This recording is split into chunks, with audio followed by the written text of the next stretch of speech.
Start करें। बिस्मिल्लाहिर्रहमानिर्रहीम।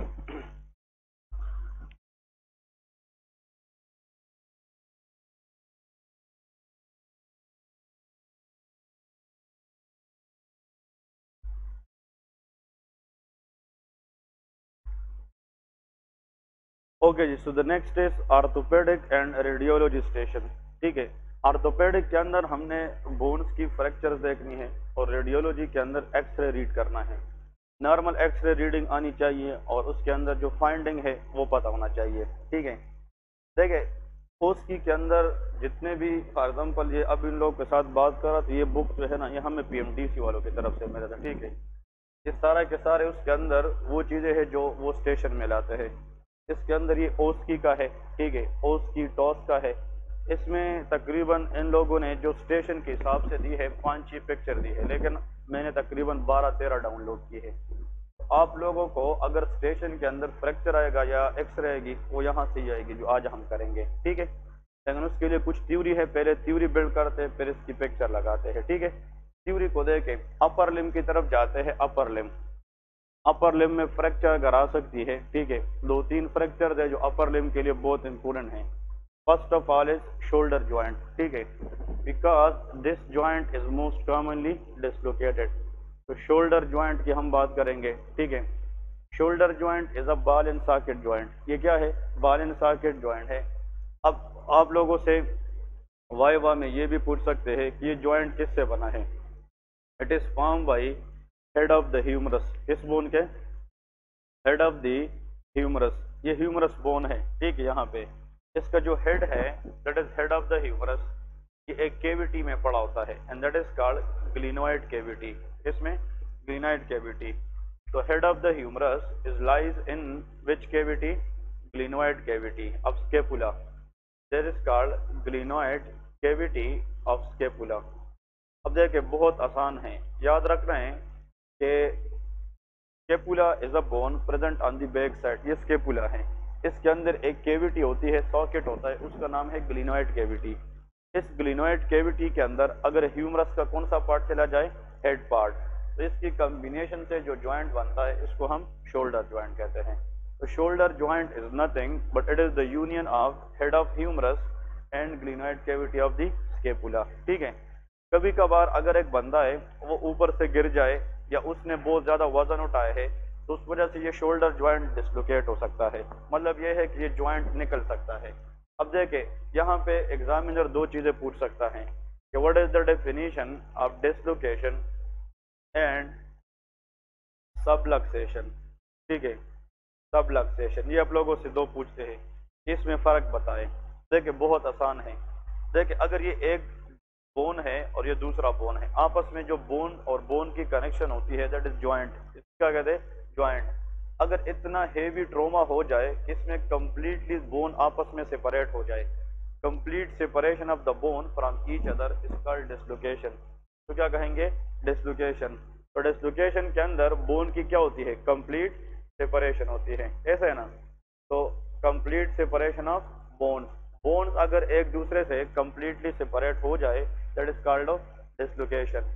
लेकिन अगर बोन ऐसे है, इधर देखे बोन इस तरह है, किसी ट्रोमा की वजह से या किसी भी वजह से फॉर एग्जाम्पल इस बोन के अंदर दरार आ जाए और ये इस तरह हो जाए। अब ये बोन आपस में अभी भी एक दूसरे के साथ मिले हुए हैं लेकिन कंप्लीटली सेपरेट नहीं है, जिसको कंप्लीट कहेंगे कि partial. Partial separation of the two bone is called subluxation. इसको क्या कहते हैं? सबलक्सेशन।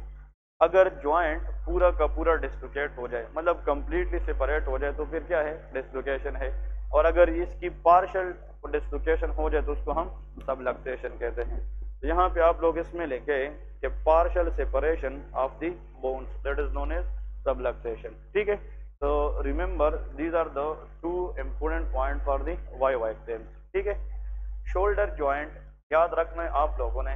इस शोल्डर ज्वाइंट को बाहर से प्रोटेक्शन मिली है।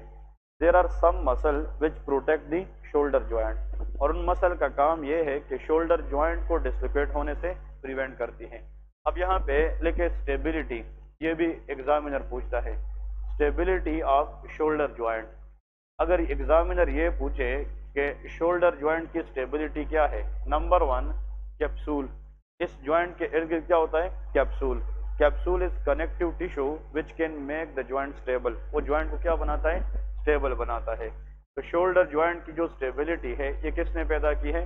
कैप्सूल ने पैदा की है। दूसरी बात, यहाँ पे जो ग्लिनोइड कैविटी है ये डीपर कैविटी है, जितना ये डीप होगा उतना ज्वाइंट की स्टेबिलिटी क्या होगी? ज्यादा होगी। इसको कहते हैं ग्लिनोइड कैविटी डेप्थनेस। ठीक है, ग्लिनोइड कैविटी डेप्थनेस। अब यहाँ पे एक एग्जामिनर ये भी पूछ सकता है, इस ग्लिनोइड कैविटी के इनसाइड पे एक मेम्ब्रेन होता है और वो मेम्ब्रेन इस हेड को क्या रखता है? पकड़ के रखता है। The inner side membrane of each cavity, हाँ, glenoid cavity is known as glenoid labrum. इसको क्या कहते हैं? Glenoid labrum. Glenoid labrum is nothing but it is the inner lining of glenoid cavity which can hold the head of the humerus intact. वो humerus की जो head है उसको क्या रखता है? इंटैक्ट रखता है। ठीक है, तो कैप्सूल है, ग्लिनोइड कैविटी है, और इसके बाद लेके अब very important they ask in the exam rotator cuff. क्या चीज है? Rotator cuff. ये नाम सुना है कि नहीं? तो rotator cuff it is a group of 4 muscles. इसमें कितने मसल्स है? 4, और उन चारों मसल ने शोल्डर ज्वाइंट को स्टेबल बनाए हैं। उनके अंदर सबसे पहला है सुप्रास्पाइनेटस। कौन सा मसल? सुप्रास्पाइनेटस। ठीक है, इसके बाद इन्फ्रास्पाइनेटस। ये नाम सुना है? इन्फ्रास्पाइनेटस। ठीक है, the next is teres minor. इसके अंदर क्या होता है? Teres minor. And the fourth one is called subscapularis. That is called subscapularis. ये 4 मसल याद रखने हैं। If the examiner ask you what is rotator cuff, it is a group of 4 muscle which can make the shoulder joint stable. ठीक है, तो इसमें कौन सा मसल है? Supraspinatus, infraspinatus, teres minor and सबस्केपुलेरस। Teres major इसके अंदर नहीं आता। टेरीज 2 मसल है, एक टेरीज मेजर है और एक टेरीज माइनर है। तो रोटेटर कफ का हिस्सा कौन सा है? Teres minor. माइनर का मतलब छोटा। अगर ये छोटा है तो ये ग्रुप में रहना चाहता है, जो मेजर है वो अकेला रहना चाहता है। तो रोटेटर कफ के अंदर टेरीज कौन सा है? माइनर होता है। आप लोगों ने एग्जाम के दिन इस तरह याद रखना है, सेट्स। क्या याद रखना है? सेट्स। तो इसमें S for supraspinatus, I for infraspinatus, teres minor and subscapularis. ठीक है, इन चारों में से अगर डैमेज होने की ज्यादा चांसेस किसी को है वो सुप्रास्पाइनेटस है। तो supraspinatus can damage a lot. ठीक है, मतलब इंजरी के अंदर ज्यादातर डैमेज होने वाला मसल कौन सा है? सुप्रास्पाइनेटस है। ठीक है जी, ओके। अब in other MCQs question they will ask, ये जो रोटेटर कफ है ये 4 चीजें जो शोल्डर ज्वाइंट को हर तरफ से उन लोगों ने घेरा है एक्सेप्ट लोअर पार्ट। इसका मतलब कि शोल्डर ज्वाइंट का ये वाला जो पार्ट है इसमें ये रोटेटर कफ नहीं है। मतलब ये ऊपर से भी है, फ्रंट से भी है, बैक से भी है, लेकिन नीचे नहीं है।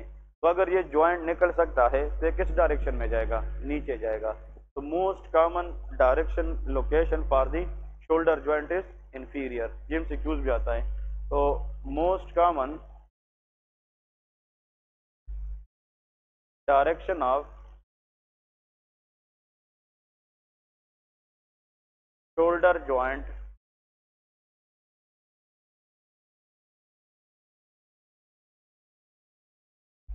Dislocation is, answer is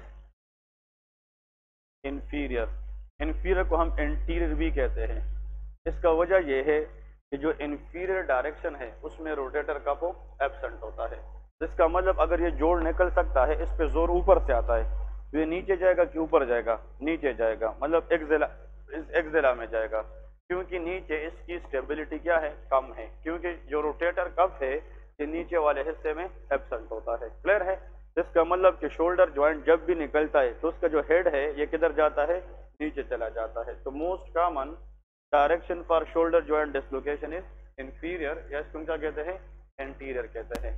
next point याद रखें, अगर शोल्डर ज्वाइंट डिसलोकेट हो जाए तो उसके साथ नर्व पॉलिसी हो सकती है कि नहीं? तो देखिए, अगर शोल्डर ज्वाइंट डिसलोकेट होकर नीचे आ जाए तो यहाँ पे एक्सेला है, इसके अंदर जो नर्व है दैट इज एक्सिलरी नर्व।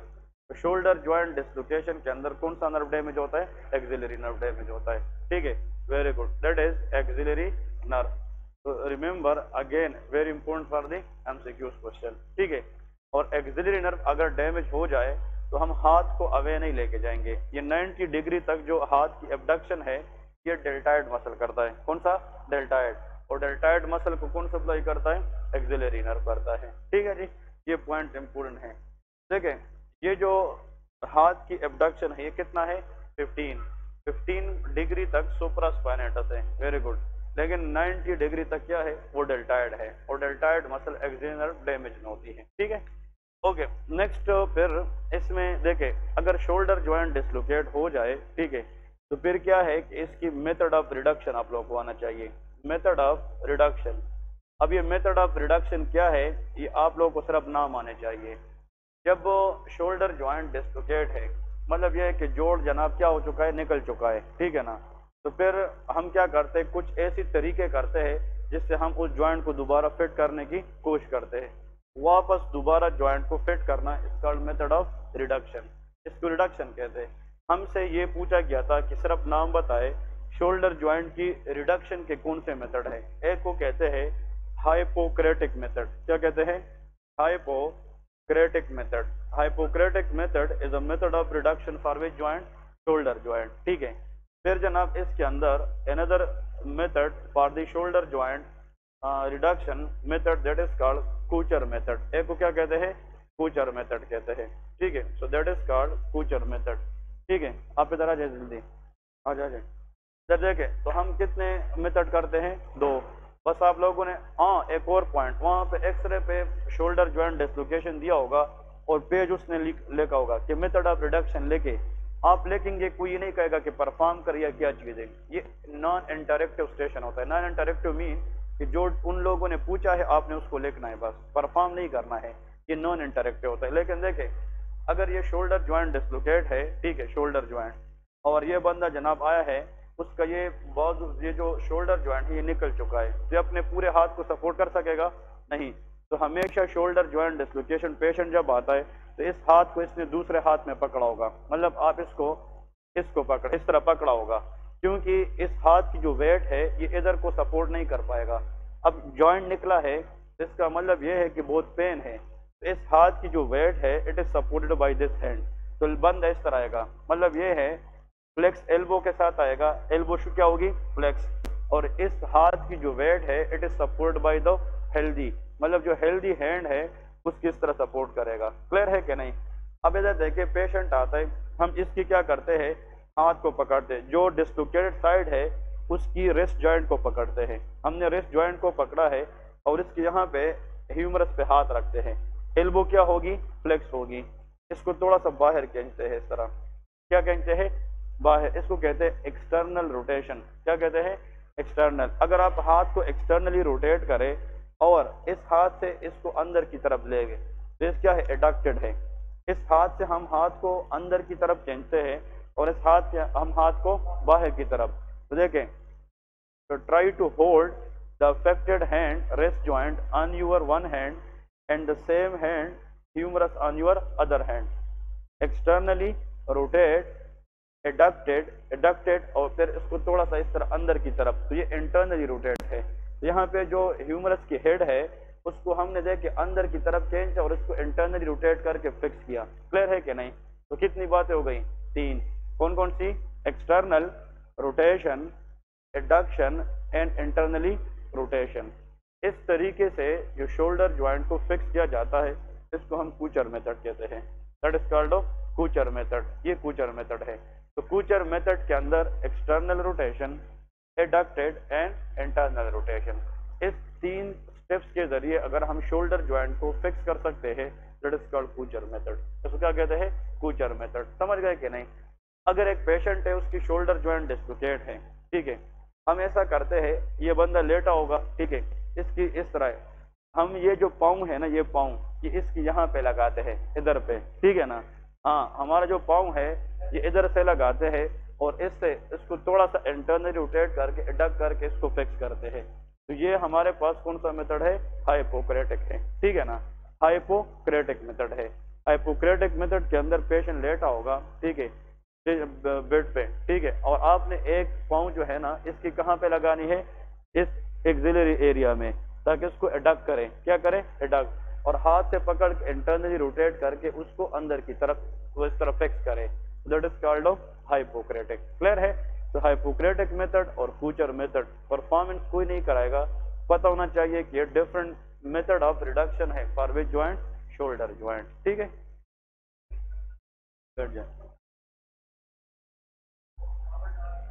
हाँ टॉवल डालते हैं, इसको मिल्च मेथड कहते हैं, MILCH, मिल्च मेथड। ठीक है, MILCH मिल्च मेथड, लेकिन वो बुक्स में नहीं है, लेकिन प्रैक्टिकली परफॉर्म किया जाता है।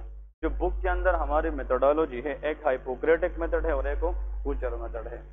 आज आप लोगों को नोट्स मिल जाएंगे, इस मेले का भी हुआ है। ठीक है, लेकिन पता होना चाहिए। ओके जी, अब आते हैं नेक्स्ट। अब हमने लास्ट कुछ लेक्चर से पहले ये बात जिक्र की थी, एक क्वेश्चन इसमें आता है कि अगर यहाँ पे neck of the humerus fracture हो जाए तो उसमें एक्सिलरी नर्व डैमेज होती है, याद है कि नहीं? अगर shaft of the humerus fracture हो जाए तो उसमें रेडियल नर्व डैमेज होती है, रेडियल नर्व डैमेज। इस एरिया को कहते हैं, ये तो कोंडाइल्स है ना, इस एरिया को कहते हैं सुप्रा कोंडाइलर पार्ट। क्या?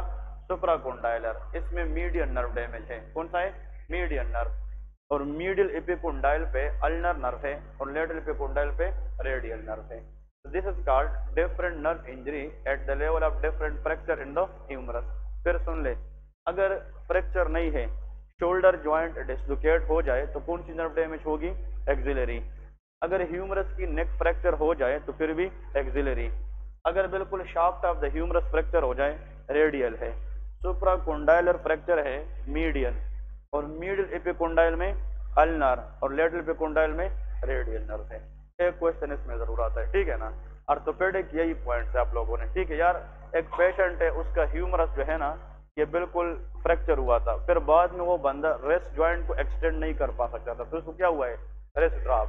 तो रेस्ट ड्रॉप का मतलब रेडियल नर्व डैमेज। तो इसकी फ्रैक्चर कहाँ पे होगी? शाफ्ट ऑफ द ह्यूमरस में होगी। ठीक है, इस तरह ये चीज आप लोगों ने बिल्ड करनी है। ये समझ गए कि नहीं? ओके, इसके बाद the next thing we should know about the fracture cases, उसमें है what is the difference between Colles fracture, ये आता है। ठीक है, Colles fracture versus Smith fracture. ठीक है, ऑर्थोपेडिक के अंदर ये दो फ्रैक्चर भी याद रखें, एक होता है कोलीस फ्रैक्चर और एक क्या होता है? स्मिथ फ्रैक्चर होता है। पहले पॉइंट ये याद रखें, both are distal radial fracture. Clear है? दोनों क्या है? डिस्टल रेडियल फ्रैक्चर है। मतलब चाहे कोलीस फ्रैक्चर आ जाए या स्मिथ फ्रैक्चर आ जाए, दोनों क्या है? डिस्टल रेडियल फ्रैक्चर है। इस फोर आर्म के अंदर कितने बोन है? दो, रेडियस एंड अल्ना। ठीक है, इधर क्या है? Radius and ulna. ये दोनों कहाँ पे स्टार्ट होते हैं? एल्बो ज्वाइंट से, और कहाँ पे खत्म होते हैं? रेस्ट ज्वाइंट में। ठीक है, अगर हम यहाँ पे बात करें रेडियस का, ये वाला जो पॉइंट है ये नियर टू द ओरिजिन है क्या? वे हाँ, नियर। ओरिजिन का मतलब जहां से स्टार्ट हुआ है, इंसर्शन का मतलब जहां पे खत्म हुआ है। ये जो मार्कर मैंने रखी है, मार्कर ये इधर स्टार्ट के साथ नजदीक है कि नहीं? ये प्रॉक्सिमल एंड है। क्या कहे? प्रॉक्सिमल। अगर मैं मार्कर इधर रखूं तो ये डिस्टल है। तो कोलीस और जो स्मिथ फ्रैक्चर है ये डिस्टल रेडियल फ्रैक्चर होते हैं, ये रेस्ट ज्वाइंट के साथ होते हैं। बात समझ गए कि नहीं? अब यहाँ पे तो दो बोन है ना, एक रेडियस है और एक अल्ना। ये कोलीस और स्मिथ फ्रैक्चर के अंदर किसकी होती है? रेडियस फ्रैक्चर होती है। ये जो बड़ी उंगली है, बड़ी उंगली, इसकी तरफ रेडियस है और छोटी उंगली की तरफ अल्ना है। बात समझ गए कि नहीं? अब किसी बंदे का यहाँ पे फ्रैक्चर है, देखे फॉर एग्जाम्पल एक पेशेंट है, इसकी यहाँ पे फ्रैक्चर है, ये जो एरिया है इस एरिया में फ्रैक्चर है, ये रेडियस, ये डिस्टल है कि रेडियल है? ये डिस्टल है। और कौन सा है? रेडियस है ना, ये डिस्टल रेडियल फ्रैक्चर है। या तो ये कोलीस फ्रैक्चर है या क्या है? स्मिथ फ्रैक्चर है। अब एग्जामिनर अगर आपको ये बताए कि ये बंदे को जो फ्रैक्चर हुआ है ये तब हुआ था जब ये ऊपर से गिर गया था आउटस्ट्रेच हैंड में। किसमें? आउटस्ट्रेच। ये जब गिर गया था तो उसने इस तरह हाथ लगाया था, आउटस्ट्रेच। कुछ लोगों का हाथ गलत आता है, इनस्ट्रेच हैंड में आता है। अगर डिस्टल रेडियल फ्रैक्चर हो जाए लेकिन जो फॉलिंग की मैकेनिज्म है वो क्या हो? आउटस्ट्रेच हैंड हो। या क्या हो सकता है? शाबाश, इनस्ट्रेच हैंड हो सकती है कि नहीं? बात समझे नहीं? Okay, if someone is fall from the height and the person fall on the ground like this, ये क्या है, आउटस्ट्रेच हैंड। आउटस्ट्रेच हैंड के अंदर अगर डिस्टल रेडियल फ्रैक्चर हो जाए इसको कोलीज फ्रैक्चर कहते हैं। क्या कहते हैं, कोलीज फ्रैक्चर। अगर कोई ऊपर से गिर जाए लेकिन वो क्या हो, एनस्ट्रेच हैंड, और उसका भी वही एरिया में फ्रैक्चर हो जाए, इसको स्मिथ फ्रैक्चर कहते हैं। तो कोलीज और स्मिथ फ्रैक्चर में mechanism on the far different होता है, एक आउटस्ट्रेच हैंड में होता है और एक को एनस्ट्रेच में। तो आउटस्ट्रेच हैंड में distal radial fracture is Colles fracture, ये क्या होगा, कोलीज, ऐसा है कि नहीं। और अगर एनस्ट्रेच हैंड में ये बंदा गिर जाए तो उसमें क्या होगा, स्मिथ फ्रैक्चर होता है। That's it, done. तो remember these are the points. तो स्मिथ और कोलीज फ्रैक्चर ये दोनों रेडियस फ्रैक्चर है, डिस्टल रेडियल फ्रैक्चर, लेकिन एक आउटस्ट्रेच हैंड इंजरी में होता है और एक को एनस्ट्रेच हैंड इंजरी में होता है। ठीक है, इसमें कोलीज फ्रैक्चर के अंदर जो हाथ है इसकी जो डिफॉर्मिटी होती है इसको डेनर फोर्क डिफॉर्मिटी कहते हैं। क्या कहते हैं, डेनर फोर्क डिफॉर्मिटी। मतलब ये जो डेनर फोर्क से मुराद जो चम्मच है ना, चम्मच, इसकी तरह ये हाथ इस तरह कर्व हो जाता है, इसका मतलब इसको डिनर फोर्क डिफॉर्मिटी। तो dinner fork deformity in the hand will be seen if distal radial fracture occur and outstretch hand, और ये हमारे पास कौन सा फ्रैक्चर होगा, कोलीज फ्रैक्चर होगा। ठीक है जी, ओके। फिर यहाँ पे रेस्ट के अंदर रेस्ट बोन में कितने, मतलब जो रेस्ट ज्वाइंट है इसके अंदर कितने बोन है, वेरी गुड, 8, इसको कार्पल बोन्स कहते हैं। हमारी कलाई के अंदर, रेस्ट के अंदर जो बोन है they are called carpal bone. उसमें देखिए फर्स्ट इज स्केफाइड, नुमोदय का ना, स्केफाइड बोन का मतलब क्या है, this is the first bone in the rest joint. तो रेस्ट के अंदर सबसे पहला बोन क्या है, स्केफाइड। फिर इसके साथ जो जुड़ा होता है वो ल्यूनेट है, क्या है, ल्यूनेट। फिर इसके बाद जो थर्ड है ट्राइक्वेट्रल, क्या होता है, ट्राइक्वेट्रल। और इसके साथ पेसिफॉर्म, कौन सा बोन होता है, पेसी, PI, पेसिफॉर्म। अब बताए, first is scaphoid, second is lunate, third is triquetral and last is pisiform. फिर नीचे 5वां नंबर ट्रेपीजॉइड, कौन सा, ट्रेपीजॉइड, ये नाम सुने हैं ना, ट्रेपीजॉइड। फिर एक होता है ट्रेपीजियम, ट्रेपीजियम, एक होता है हेममेट, कैपिटेट और आखिर में हेममेट। तो कितने बोन हो गए, इन 8 बोन को हम कार्पल बोन कहते हैं, ये रेस्ट के अंदर होते हैं।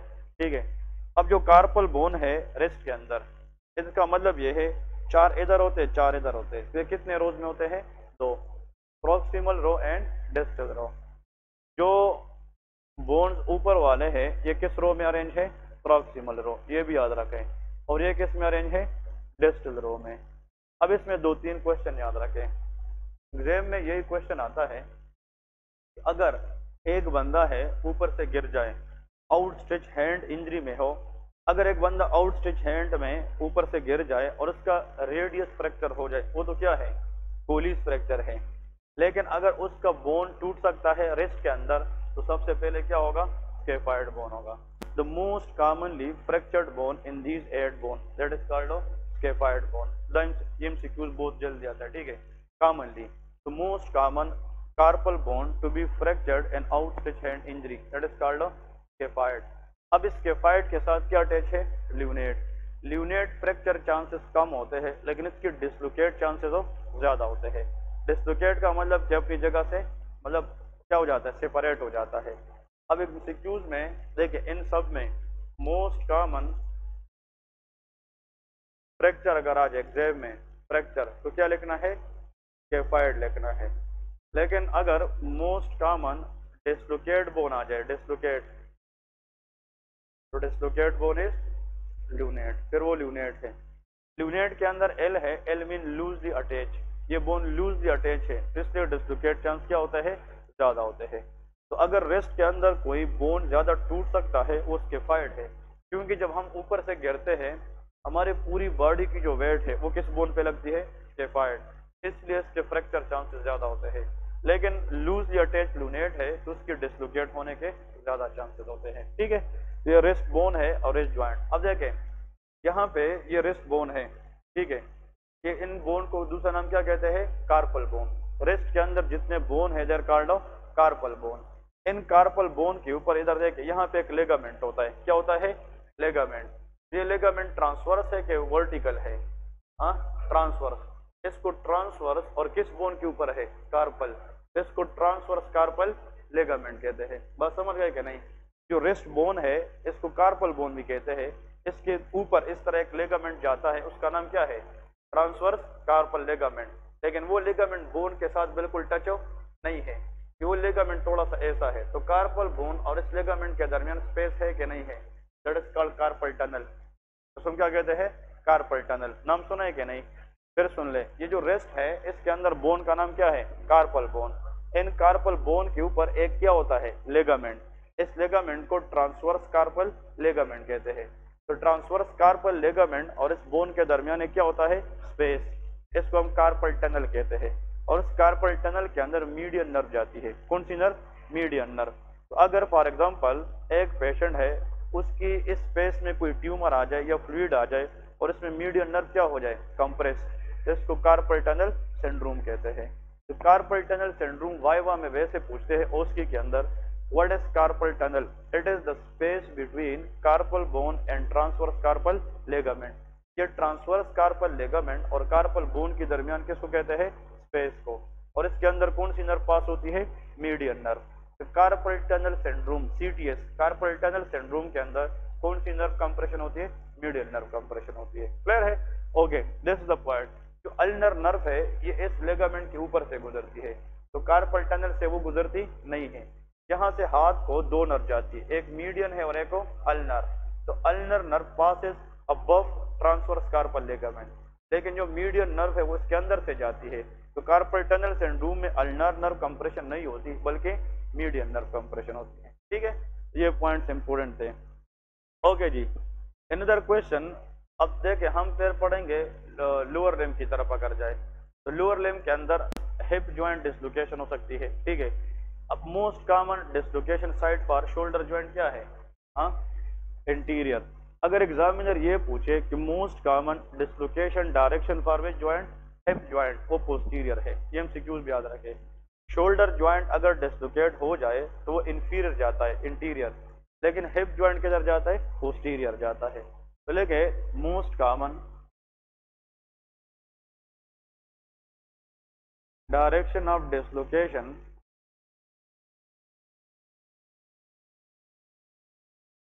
और hip joint, that is of posterior. ठीक है, दैट इज पोस्टीरियर। बस आप लोगों ने ये एमसीक्यूज याद रखना है। जो हिप जॉइंट है वो किसने बनाया है? Head of the femur. नीचे कौन सा बोन है? फीमर है। तो that is form by head of the femur and acetabulum cavity of the hip joint. तो देखे, एसिटेबुलम कैविटी और ये हेड ऑफ द फीमर है। ये बॉल इन सॉकेट है कि नहीं? ये भी बॉल इन सॉकेट जॉइंट है। ऊपर हेड ऑफ द ह्यूमरस था और ग्लिनोइड कैविटी थी, नीचे हेड ऑफ द फीमर है और एसिटेबुलम कैविटी है। तो इन दोनों की यूनियन से कौन सा जॉइंट बनेगा? हिप जॉइंट बनता है। क्लियर है? और हिप जॉइंट के जरिए हम फ्लेक्शन भी कर सकते हैं, एक्सटेंशन भी, एडक्शन भी, एबडक्शन भी। इन सब मूवमेंट को हम सरकमडक्शन कहते हैं। क्या कहते हैं? सरकमडक्शन। इसका मतलब हिप जॉइंट किस दो चीजों से मिलकर बना है? Head of the femur and acetabulum cavity. Clear है? ओके, अब नेक्स्ट पॉइंट आप लोगों ने याद रखना है कि मोस्ट कॉमन जो फ्रैक्चर होता है, मोस्ट कॉमन फ्रैक्चर वो नेक के अंदर होता है। कहाँ पे होता है? नेक के अंदर। तो नेक of the femur fracture is very very high. ठीक है, क्योंकि फीमर की डिसलोकेट चांसेस कम होती है। वजह यह है जो एसिटेबुलम कैविटी है ये बहुत डीपर होती है। जितने डीप होगी उसके अंदर ये हेड जो है ये ज्यादा फिट होगा कि नहीं? इसका मतलब इसकी डिसलोकेशन चांसेस कम है, लेकिन इसकी फ्रैक्चर चांसेस ज्यादा होती है। Weakest part of the femur that is called neck of the femur. तो मोस्ट कॉमन फ्रैक्चर फीमर के अंदर अगर होगी तो कहाँ पे? नेक के अंदर होती है। अब अगर ये फ्रैक्चर हो जाए तो blood supply to the head क्या हो जाएगी? कम। और वहां की लोकल सेल की डेथ होगी कि नहीं? Necrosis, that is called avascular necrosis. इसको क्या कहते हैं? Avascular. The most common complication of the neck of femur fracture that is called avascular necrosis. ठीक है जी। ओके, अब अगर फॉर एग्जांपल ये हेड ऑफ द नेक और नेक of the femur fracture usually seen in osteoporosis, किस condition के अंदर? ओस्टियोपोरोसिस। ऑस्टियोपोरोसिस के अंदर हमारे पास जो बोन है उसके अंदर छोटे छोटे पोर्स या सुराख बन जाते हैं। तो बोन वीक हो जाता है कि स्ट्रॉन्ग? वीक। और वीक बोन की वजह से ये लोग जब थोड़े से भी वॉशरूम वगैरह में मतलब स्लिप हो जाते हैं उसके अंदर फ्रैक्चर चांसेस ज़्यादा होते हैं। Specially neck of the femur fracture ये पोस्ट मेनोपॉजल फीमेल के अंदर ज़्यादा होती है। जिस फीमेल की एज 50 प्लस होती है उसके अंदर नेक ऑफ द फीमर फ्रैक्चर ज़्यादा होती है। वजह यह है कि आफ्टर मेनोपॉज एस्ट्रोजन लेवल क्या हो जाता है? कम।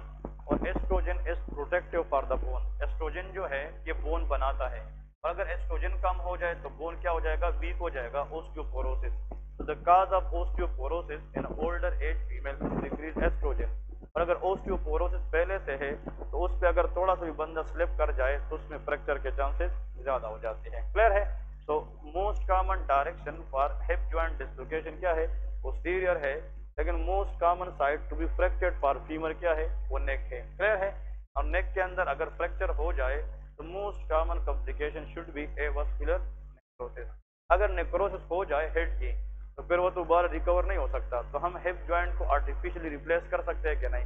इसको हम कहते हैं हीमी आर्थोप्लास्टी। हीमी आर्थ्रोप्लास्टी मतलब ये है, hemi mean half, arthro mean joint, plasty mean repair. Half of the joint repair करते हैं, हेड ऑफ द फीमर दूसरा लगाते हैं। तो artificial head of the femur भी है, अगर उसकी अपनी सेल डाई हो जाए तो हम फिर प्रोस्थेटिक जो आर्टिफिशियल हेड है उसको क्या करते हैं? रिप्लेस करते हैं। ठीक है। नेक्स्ट क्वेश्चन अगर आ जाए कि most superficial long bone in the body क्या है? हाँ जी, most superficial long bone in the body that is tibia. ये क्या है? टीबिया है। अगर आप लोग यहाँ पे हाथ रखे तो आप लोगों को फील होगा कि नहीं? स्किन के बस नीचे क्या है? टीबिया है। तो टीबिया की जब भी फ्रैक्चर होती है तो ये जो broken end of the bone है ये स्किन में रहेगी कि स्किन से बाहर आएगी? बाहर आएगी। तो it can cause open fracture. ये क्या कराती है? Open fracture. अगर इंसान ऊपर से गिर जाए और उसकी हड्डी टूट जाए और वो स्वेलिंग तो करे, लेकिन हम उसको कहते हैं कि यार एक्सरे करे, ऐसा ना हो कि आपकी हड्डी टूट गई हो। इसका मतलब वो हड्डी हमें बाहर से नजर आती है कि सिर्फ एक्सरे में? एक्सरे में ऐसी फ्रैक्चर जिसमें broken end of the bone हमें बाहर से नजर ना आए लेकिन एक्सरे बताए, इसको क्लोज फ्रैक्चर कहते हैं। क्या कहते हैं? Close fracture. अगर इस तरफ बैडली ट्रोमा हो जाए, डैमेज हो जाए और इसमें कट या broken end of the bone बाहर आ जाए और देखने से पता चले कि इसकी हड्डी तो बाहर पड़ी है, इसको ओपन फ्रैक्चर कहते हैं। तो जो बोन स्किन के साथ नजदीक हो तो उसकी क्लोज फ्रैक्चर होगी कि ओपन? ओपन। अब ये टीबिया है, ये बिल्कुल स्किन पे साथ है, तो अगर ये फ्रैक्चर हो जाए तो ये बाहर आएगी ना। तो टीबिया की हमेशा ओपन फ्रैक्चर होती है। क्या होती है? Open. Close fracture is dangerous या ओपन फ्रैक्चर? ओपन फ्रैक्चर, क्योंकि इस पे एनवायरमेंटल एक्सपोजर की वजह से इन्फेक्शन की चांसेस ज्यादा होती है। तो open fracture is emergency, close fracture is not emergency. Clear है? तो फ्रैक्चर के लिहाज से कुछ फ्रैक्चर क्या होती है? ओपन फ्रैक्चर, और सम फ्रैक्चर आर क्लोज फ्रैक्चर। ठीक है। तो बीइंग अ डॉक्टर जब भी पेशेंट आता है हम ओपन फ्रैक्चर को ज्यादा प्रेफर करते हैं as compare to close fracture. ठीक है। एक पॉइंट तो ये है।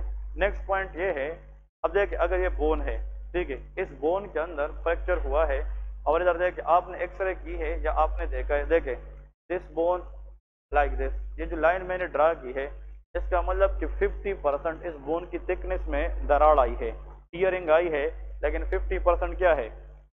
सही है। इसको कहते हैं इनकम्प्लीट फ्रैक्चर। इसको क्या कहते हैं? इनकम्प्लीट। और अगर बोन बिल्कुल पूरी थिकनेस में उसकी फ्रैक्चर होकर वो दो में कन्वर्ट हो गई है, इसको कंप्लीट फ्रैक्चर कहते हैं। तो ऐसा फ्रैक्चर जिसमें बोन का कंटिन्यूटी नॉर्मल रहे लेकिन इसमें टीयरिंग आ जाए 50% तक, वो क्या है? इनकम्प्लीट है। और अगर बोन ऐसी लग जाए कि इसके कितने टुकड़ों में डिवाइड हो जाए? दो में, इसको कंप्लीट फ्रैक्चर कहते हैं। तो depending upon the thickness of the bone, again it has two types, one is complete fracture, ठीक है, कंप्लीट, और एक को हम क्या कहते हैं? इनकम्प्लीट भी कहते हैं। तो one is complete, one is incomplete fracture. ठीक है। हाँ जी बताए। हेयर लाइन फ्रैक्चर भी कह सकते हैं। जो इनकम्प्लीट है वो हेयर लाइन इसलिए है कि इस तरह हेयर जैसी इसमें टीयरिंग है लेकिन पूरा बोन अभी भी क्या है? वो ठीक है। क्लियर है? बच्चों में याद रखें, बच्चों के अंदर जिसकी बोन डेवलपमेंट फेज में होती है वो मेच्योर है कि इमेच्योर? इमेच्योर। अगर उस पे फ्रैक्चर आएगी तो डायरेक्ट टूट जाएगी बोन के पहले बेंड होगी, बेंड होगी तो बेंडिंग के बाद क्या होगी? फ्रैक्चर होगी। बच्चों के अंदर, चिल्ड्रन के अंदर जब बोन क्या होते हैं? इमेच्योर। तो इमेच्योर में डायरेक्ट फ्रैक्चर नहीं होता, उसमें पहले क्या होगी? बेंडिंग होगी और फिर क्या होगी? फ्रैक्चर। आप किसी दरख्त से कोई शाख काटे और वो मेच्योर ना हो, मतलब ये जो ग्रीन है, ठीक है, ये अगर इसको हम तोड़ेंगे तो पहले क्या होगी? बेंड होगी और फिर फ्रैक्चर। इसलिए इसको ग्रीन स्टिक फ्रैक्चर कहते हैं। बच्चों के अंदर जो फ्रैक्चर होता है उसका नाम क्या है? Green stick fracture. Green stick का मतलब in this bone initially the bone become bend and then fracture. तो ये ग्रीन स्टिक, मतलब जिस तरह ग्रीन स्टिक होता है, आप किसी भी ग्रीन स्टिक को ले आए, हाँ ठीक है, तो पहले क्या होगी? बेंड होगी और उसके बाद क्या होगा? फ्रैक्चर होगा। वो कौन सा विटामिन है जिसकी डेफिशिएंसी से फ्रैक्चर हो सकती है? Vitamin D. ये भी याद रखें, विटामिन डी की डेफिशिएंसी अगर बच्चों में हो जाए उसमें रैकेट्स होता है। क्या होता है? रैकेट्स। और अगर वो बड़ों में हो जाए उसको ओस्टियोमलेशिया कहते हैं। तो osteomalacia is a vitamin D deficiency in adult, लेकिन बच्चों के अंदर क्या होता है? रैकेट्स होता है, ठीक है। इसलिए बोन स्ट्रांग करने के लिए vitamin D should be there in the body. Vitamin D की हमें जरूरत होती है।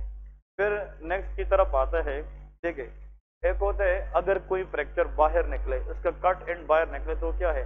ओपन। ओपन फ्रैक्चर को कंपाउंड फ्रैक्चर भी कहते हैं। क्या कहते हैं? Compound fracture. तो compound fracture is a complex fracture which is open fracture, ठीक है। तो ये 5-6 नाम याद रखें। अब एक और तीसरी बात, ये बोन है, देखे for example this the bone, अब ये ट्रोमा में लग गया है, एक्सीडेंट वगैरह में लग गया है, अब सुन ले इंपोर्टेंट है, ट्रोमा में, और इसकी यहाँ पे फ्रैक्चर हुई है, ये मैंने क्या बनाए हैं? ये बोन के टुकड़े हो गए। इसका मतलब अगर बोन इतना तेजी से लगे कि वहां पे छोटी छोटी बोन की फ्रेगमेंट्स आ जाए, मतलब जोर से लगने से इस बोन से टुकड़े जुदा होते हैं कि नहीं, ऐसा फ्रैक्चर जिसमें multiple fragments of the bone पाए जाए, इसको हम कहते हैं कम्युनेटेड फ्रैक्चर। Comminuted fracture.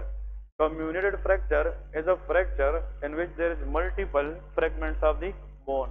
तो इसके लिए ट्रोमा कम होना चाहिए कि blunt trauma? Blunt trauma. Trauma की सिविरिटी ज्यादा होगी तो बोन को टुकड़ों में डिवाइड करेगा। तो जब ब्लंट ट्रोमा हो जाए, रोड ट्रैफिक एक्सीडेंट में कोई बंदा लग जाए या कोई हैवी चीज किसी बंदे को हम हिट करें फाइट वगैरह के दौरान, तो उसमें एक बोन के अंदर मल्टीपल फ्रेगमेंट्स बन जाती है, उसको क्या कहते हैं?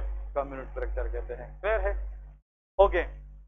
नेक्स्ट आप लोगों को एग्जामिनर वैसे बताएगा जनरल रूल, वो बताएगा कि फ्रैक्चर की कॉम्प्लिकेशन क्या है। तो आप लोग क्या कहेंगे? What are the complication of fracture? हाँ, ओके। लोअर लिम्ब के अंदर अगर फ्रैक्चर हो जाए, it can increase the risk of fat embolism. क्या करा सकती है? फैट, बोले कि एम्बोलिज्म। और fat embolism can obstruct the pulmonary artery, can cause pulmonary embolism। एक तो ये है। नेक्स्ट,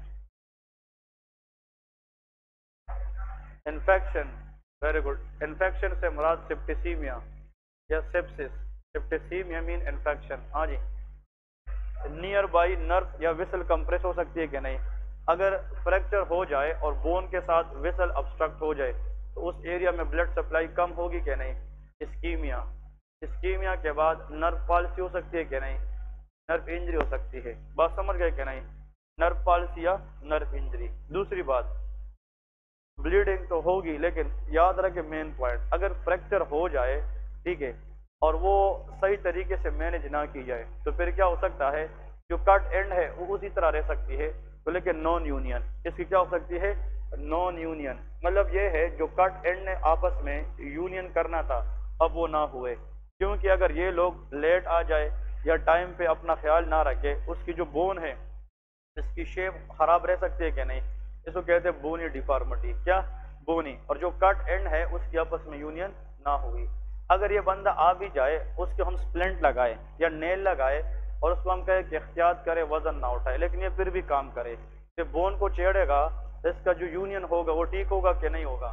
तो लेकिन मेल यूनियन क्या हो सकती है? Malunion. तो मेल यूनियन के अंदर बोनी डिफेक्ट होगी कि नहीं? Abnormal union of the broken end of the bone, that is called malunion. तो मेल यूनियन भी हो सकती है और नॉन यूनियन भी। चाहे फ्रैक्चर जो भी आ जाए एग्जाम में, नॉन यूनियन और मेल यूनियन की चांसेस दोनों सबके साथ हो सकती है। क्लियर है? तो these are some of the complication that everybody should less for the fracture cases. दूसरी बात, another question they ask in the उसकी के अपर लिम्ब फ्रैक्चर जल्दी ठीक होते हैं कि लोअर लिम्ब फ्रैक्चर जल्दी ठीक होते हैं। तो क्वेश्चन यह है, upper limb fracture will heal more fast as compare to lower limb. Fracture की जो हीलिंग है वो किस पे डिपेंड करती है? न्यूट्रिशन पे डिपेंड करती है, ऑक्सीजन सप्लाई पे डिपेंड करती है, rather than you can say simply blood supply. किस पे डिपेंड करती है? ब्लड सप्लाई, क्योंकि ब्लड के जरिए उस एरिया को न्यूट्रिशन मिलेगी, विटामिन सी मिलेगी, कोलेजन मिलेगी और उसकी हीलिंग कराएगी। इसका मतलब हार्ट से अपर लिम्ब ज्यादा दूर है कि लोअर लिम्ब? Lower limb. तो हार्ट पंपिंग करता है, तो pumping of the blood heart से होती है, तो सबसे पहले किधर जाएगी? Upper limb. तो because of increase blood supply in the upper limb, यहाँ पे फ्रैक्चर कम टाइम लेता है टू हील और यहाँ पे फ्रैक्चर ज्यादा टाइम लेता है। जो नेल वगैरह है, नेल, इसकी जो मसाइल होते हैं ये जल्दी ठीक होते हैं कि लॉन्ग टर्म में? लॉन्ग टर्म नेल के मसाइल। अगर ये फ्रैक्चर की बात नहीं कर रहा हूँ, एक और बात कर रहा हूँ इसके साथ जुड़ी हुई है, अगर किसी की नेल खराब हो जाए तो उसको ठीक होने में ज्यादा टाइम लगता है, क्योंकि ये पेरिफेरी है, एंड पे है, जहाँ पे ब्लड सप्लाई क्या है? बहुत कम है। चाहे लोअर लिम्ब की नेल ले ले चाहे अपर लिम्ब, तो उसकी रिकवरी चांसेस इसलिए कम है क्योंकि उसको ब्लड सप्लाई कम मिलती है। तो अपर लिम्ब को ब्लड सप्लाई ज्यादा मिलती है as compare to lower limb. तो अपर लिम्ब की जो फ्रैक्चर है वो जल्दी ठीक होती है बनिस्बत लोअर लिम्ब फ्रैक्चर की। क्लियर है? तो फ्रैक्चर के बारे में ये तो वाइवा क्वेश्चंस थे। फिर हर फ्रैक्चर की नोट्स आप लोगों को मिलेंगे, जो हम इधर पढ़ेंगे उसके प्रॉपर नोट्स भी आएंगे। ठीक है, इसके बाद यहाँ पे आप लोगों को मजीद एक चीज बताने लगा, how to read chest x-ray. देखिए एक्सरे रीडिंग, लेकिन एक्सरे अभी तक किसी भी ओस्की में नहीं आई है। ठीक है ना? ना हमें आई है न पहले किसी को है, क्योंकि एक्सरे फाइंडिंग के लिए वो उसके, आप लोगों ने हॉस्पिटल में देखा होगा, वो एक खास किट में डालते हैं, उसके बगैर आप फाइंडिंग नहीं बता सकते।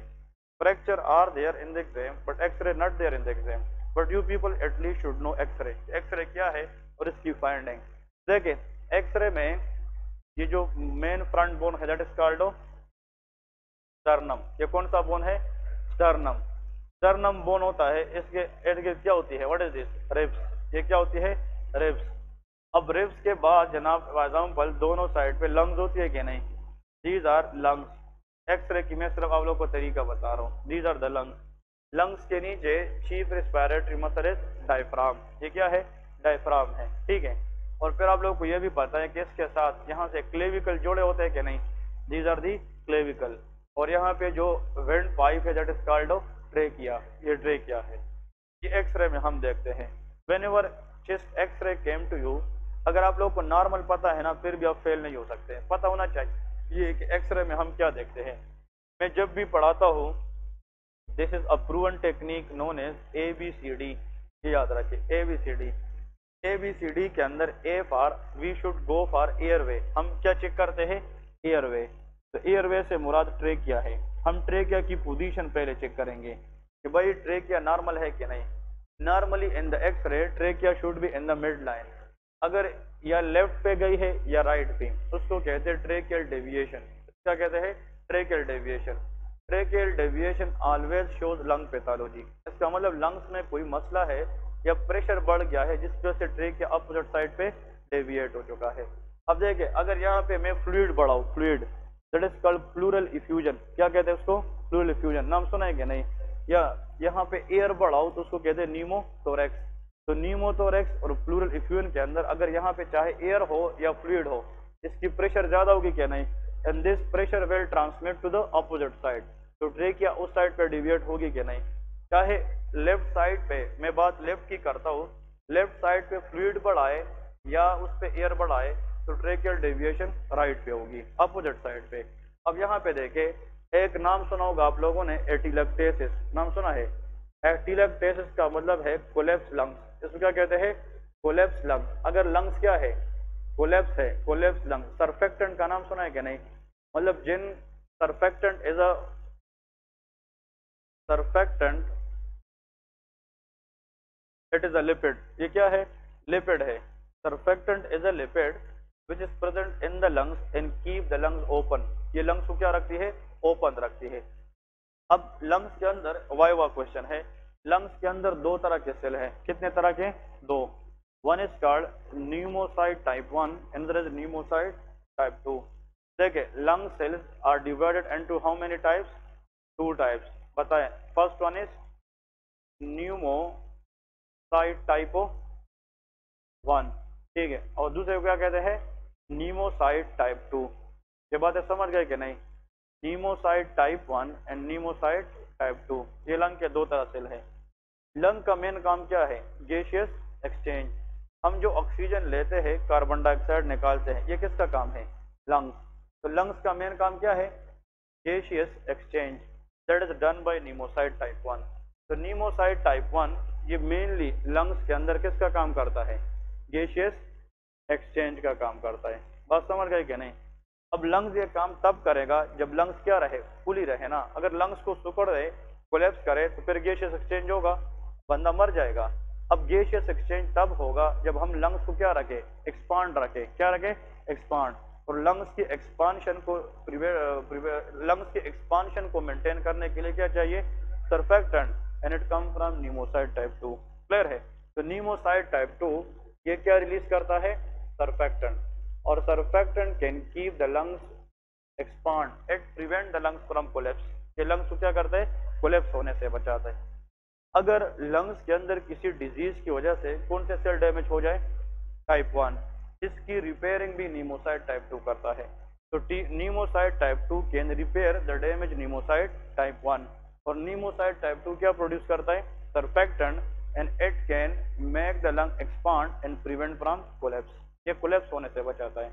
अब जब बच्चा मदर यूट्रस में होता है, और प्रेगनेंसी कितनी वीक्स की होती है? हाँ, 38 वीक्स, ठीक है। तो जब बच्चे की प्रेगनेंसी एज कितनी हो जाती है? हाँ, 26। ये एमसीक्यूज है, गायनी में भी और इधर भी। जब बच्चे की प्रेगनेंसी का कितना टाइम हो जाए? 26 वीक, तो बच्चे के लंग्स में सर्फेक्टेंट रिलीज होना शुरू हो जाता है। क्या चीज? सर्फेक्टेंट। अब ये बच्चे की फीटस की बात कर रहा हूँ। और जब सर्फेक्टेंट बनता जाएगा, बनता, और प्रेगनेंसी का वक्त कितने पे पहुंच जाए? 34 वीक, तो इस वीक तक सर्फेक्टेंट की लेवल बहुत हाई हो जाती है। तो surfactant start in the pregnancy in which week? 26 week, but surfactant reach to the peak level at 34 weeks. बात समझ गए क्या नहीं? ये भी सिक्यूज है। अब अगर एक बच्चा है वो पैदा हो जाए, ठीक है, प्री मिच्योर पैदा हो जाए, एक बच्चा है उसकी डिलीवरी हो जाए या बर्थ हो जाए, किस वीक के अंदर? 28 वीक। किस वीक में? 28। तो ये बच्चा जब पैदा हो जाए, ये मिच्योर है कि प्री मिच्योर है? प्री मिच्योर है। तो उसमें तो अभी सर्फेक्टेंट बनने वाला था, लेकिन पूरा नहीं बना है, क्योंकि पूरा कब बनेगा? 34 वीक। सर्फेक्टेंट जब 34 वीक में जाए तो ये इतना फिर हो जाते हैं कि लंग्स को क्या रखें? ओपन रखें। अब इसका मतलब अगर इधर बच्चा पैदा हो जाए, तो जो पैदा होने वाला बच्चा है वो तो न्यू नेट है ना, न्यू नेट है। अब देखे न्यू नेट है, इसकी सर्फेक्टेंट ज्यादा है कि कम? कम। तो इसके लंग्स क्या होंगे? कोलैप्स। तो रेस्पिरेटरी प्रॉब्लम होगा क्या नहीं? तो neonatal respiratory distress syndrome, इसको एनआरडीएस कहते हैं। तो neonatal respiratory distress syndrome के अंदर बच्चा प्री मिच्योर पैदा हो जाता है, और उसमें किस चीज की कमी होती है? सर्फेक्टेंट की। तो इन बच्चों को हम बाहर से फिर क्या इन्फ्यूज करते हैं? सर्फेक्टेंट और बीटा मेथासोन देते हैं। कहते हैं beta, it is a steroid which can increase surfactant। याद रखिए, बीटा मेथासोन, इसका पहला वर्ड बी, बी पर बेबी स्टीरॉयड। ये क्या है? बेबी स्टीरॉयड है। तो बीटा मेथासोन और सर्फेक्टेंट हम एनआरडीएस बच्चे में देते हैं। बात समझ गए? अब इधर सुन ले शाबाश। न्यूमोसाइट टाइप 1 का काम क्या था? Gaseous exchange. Pneumocyte type 2 surfactant release करता है और लंग्स को कोलैप्स होने से प्रिवेंट करता है। अब इधर एमसीक्यू सुन ले। अगर फॉर एग्जांपल एक बच्चा है एनआरडीएस में पैदा हो जाए, अब सुन ले, एनआरडीएस के अंदर अगर फॉर एग्जांपल या लंग्स फाइब्रोसिस हो जाए, किसी को क्या हो जाए? लंग फाइब्रोसिस, तो उसमें सेल डेथ होगा क्या नहीं? फाइब्रोसिस में अगर लेफ्ट साइड लंग फाइब्रोसिस है तो यहाँ पे ये सेल खत्म हो जाएंगे, तो लंग्स की जो एक्सपांशन है वो ज्यादा होगी क्या कम? कम हो जाएगी, क्योंकि लंग्स छोटा रह जाएगा। और जब ये इस तरह स्क्वीज होगा तो ये अपनी तरफ किसको खींचेगा? ट्रेकिया। तो जब लंग्स कोलैप्स हो, छोटा रह जाए, तो उसमें ट्रेकिया की डिविएशन उस साइड पे होती है। ये बहुत इंपॉर्टेंट है। बात समझ गए कि नहीं? तो देखें, अगर कोलैप्स है, एटिलेक्टेसिस है, कोलैप्स लंग, तो ये अपनी तरफ क्या खींचेगा? ट्रेकिया। तो कोलेप्स लंग और फाइब्रोसिस में ट्रेकिया डेविएशन उस साइड पे होती है, लेकिन अगर एयर आ जाए या फ्लूइड आ जाए तो ट्रेकिया को अपोजिट साइड पे डेविएट करेगा। क्लियर है? तो जब हम एक्सरे रीड करते हैं पहले तो हम ए का मतलब किस पे फोकस करते हैं? एयरवे, कि ट्रेकिया की स्टेटस क्या है, ये मिड लाइन में है कि नहीं। Deviation of the trachea is always pathology, चाहे वो उस साइड की हो या अपोजिट साइड की हो, लेकिन पैथोलॉजी है। क्लियर है? एग्जाम में आ जाए only tell the two name जिसमें ट्रेकिया डेविएशन अपोजिट साइड पे होती है, प्लूरल इफ्यूजन एंड नीमोथोरेक्स। क्या है? Pleural effusion and pneumothorax. Effusion के अंदर एक्सेस क्या होता है? फ्लूइड, और नीमोथोरेक्स में एक्सेस एयर होता है। वो दो कंडीशन बताए जिसमें ट्रेकिया सेम साइड पे डेविएट होती है, lung fibrosis and atelectasis, collapse lung. ठीक है, ओके। देन बी पर बोन स्टेटस, क्या चेक करते हैं? बोन्स। तो एक्सरे में क्लेविकल होता है कि नहीं? तो एक्सरे में देखे ऐसा ना हो कि बंदा रिसेंटली कहीं से गिर गया हो और इसकी क्या फ्रैक्चर हो, क्लेविकल। तो एक्सरे में हमेशा लंग को ना देखे, इसके साथ एक्सरे में बोन्स की स्टेटस भी देखे। ऐसा ना हो कि एक्सरे किसी ने लाया है और तुमने बोन को देखा नहीं और तुमने फ्रैक्चर केस मिस कर दिया। क्लियर है? कभी कभार वो कहते हैं रीड द एक्सरे। अब एक्सरे से मुराद इंसान की लंग्स पे फोकस जाती है, लेकिन कभी कभार वो फ्रैक्चर दे चुके होते हैं।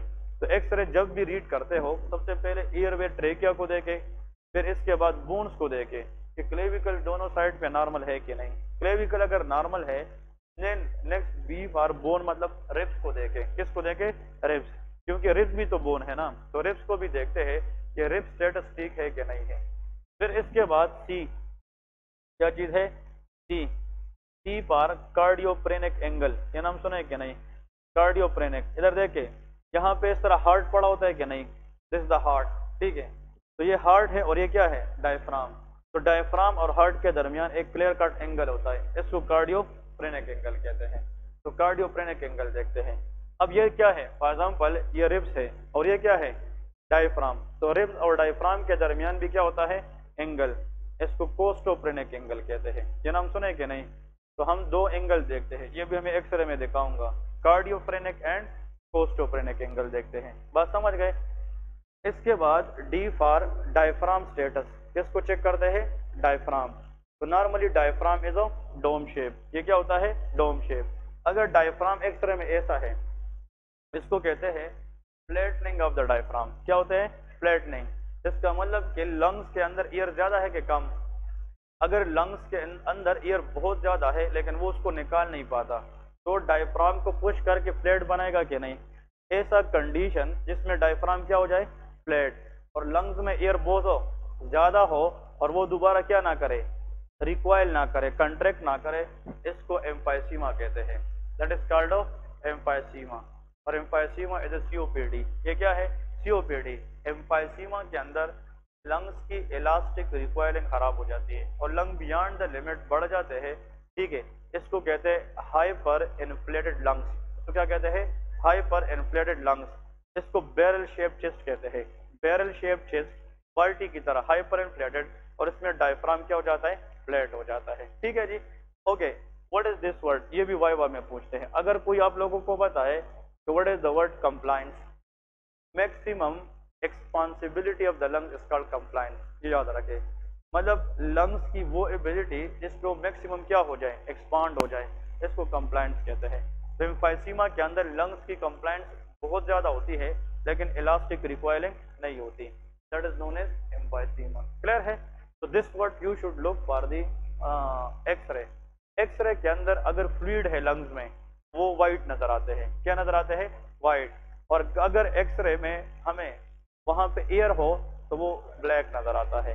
सो totally black coloured, that shows of air, लेकिन white coloration in the x-ray shows fluid. ये याद रखें। तो फ्लूइड इज वाटर। अगर प्लूरल इफ्यूजन है तो उसमें वो व्हाइट नजर आएगा, और अगर न्यूमोथोरैक्स है तो वो टोटली ब्लैक नजर आएगा। जो एयर है उस ग्रेविटी की वजह से ऊपर जाएगी कि नीचे? ऊपर। अब फ्लूइड है, फ्लूइड तो नीचे बैठेगी ना। फ्लूइड ग्रेविटी की वजह से फ्लूइड नीचे जाती है। मैं यहाँ पे गैस, फॉर एग्जाम्पल कोई बैलून है उसमें गैस है, वो छोड़ता हूँ तो ऊपर जाएगी कि नीचे? ऊपर। तो एयर गोज अप। अगर मैं यहाँ पे पानी वगैरह रखूँ तो वो किधर जाएगी? नीचे, ग्रेविटी।